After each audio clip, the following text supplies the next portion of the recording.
Okay, there is another way of indexing a NumPy array. In the last video we saw we can do slicing notation. For example, start from here, end at here, and stuff like so. There is another way of accessing a NumPy array, as we have an array A, and we can just give an index array inside. For example, let's say A is one-dimensional array, and then we just give 1, 4, 6. That means pick the element at index 1, pick the element at index 4, pick the element at index 6. So this kind of array inside can be a list or an array that is called an index array. And you can just pick the elements that you want to pick. For example, you want to pick all odd elements. You want to pick first element, fifth element, and 17th element. You can just create an index array and pass it and index and access your elements using that index array. That's possible in NumPy array. Further, you can access different elements using a Boolean mask as well. So Boolean array, for example, true, true, false, false. Wherever there is a true, pick that element. Wherever there is a false, don't pick that element, and return the elements that are picked. For example, assuming here that you have an array A, which is one-dimensional array, let's say, assume that has 8 elements, 1, 2, 3, 4, 5, 6, 7, 8 elements. Now you pass a Boolean mask inside where with obviously 8 elements, 8 true or false values. Wherever there is true, so pick the very first value, pick the second value, don't pick the third value, don't pick the fourth value, pick the fifth value, pick the sixth value, pick the seventh value, and don't pick the last value. So that is also possible in NumPy. One thing that is important is if you do this kind of indexing, which is sometimes called masking. If you do that, if you supply an array index or index in a Boolean form, you by default get a copy as compared to slicing. In slicing, you get a view that's a separate copy. You need not to call a dot copy function. It is by default a different copy. And this is a difference between the ordinary slicing that you do. For example, start from 1, go till 50, take a jump of, let's say, 2. If that is your indexing style, that is called a slicing. The return value is a different view having the same memory. However, if you use the array index or the Boolean array called masks, then you get a copy rather than. So which means if you get a new array, you change the elements in the new array using the array indices, you're not getting that change happen to the original array. So that's the difference between slicing and masking. Okay, this kind of Boolean indexing becomes really handy. For example, what if you want to get all the elements that are smaller than 8? One way to do that is just write A and then apply a condition. A is less than 8. Well, A is less than 8 will create a Boolean array, and everywhere where the element is smaller than 8, there will be a true, otherwise it will be a false. Now the inside array is a Boolean array, and you access all the elements with respect to that condition. So it will return all the elements that are smaller than 8. How fancy is that? Further, you can have these conditions in a combined way.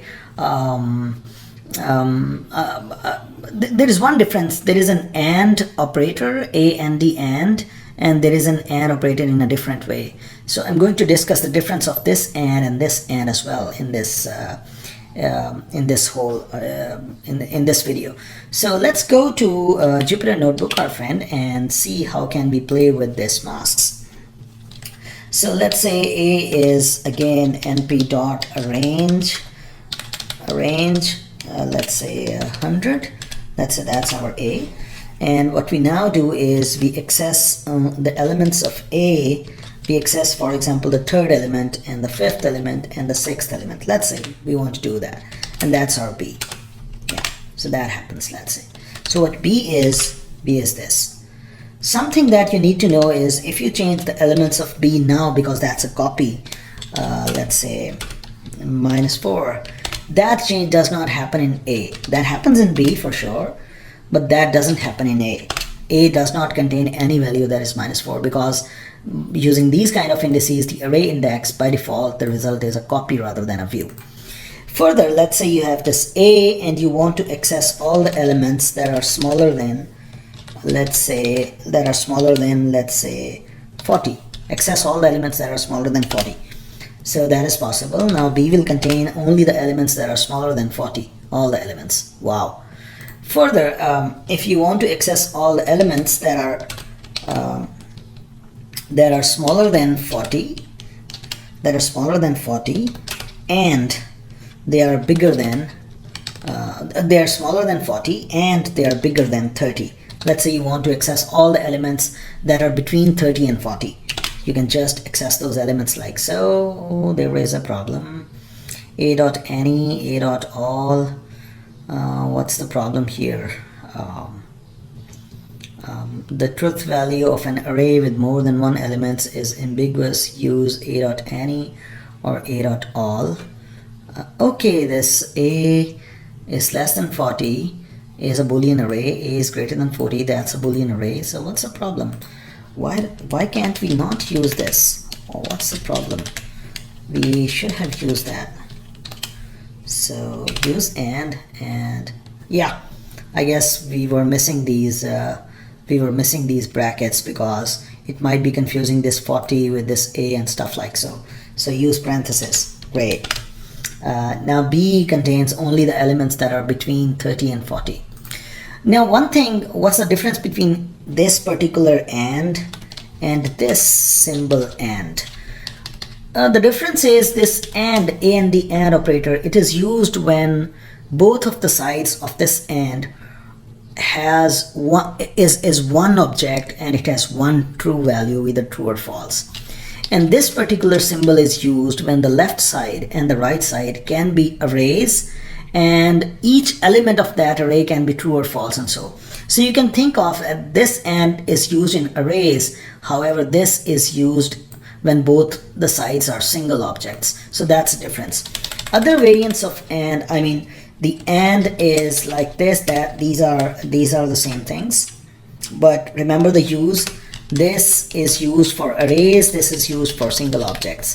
Similarly, there are other symbols like or that is used this way or that is used that way. Similarly, there is a not. Not for arrays is used like this way and not for otherwise is used like that way. So remember these, the left side kind of symbols, they are used for arrays. The right kind of symbols, they are used for single objects that has true or false values.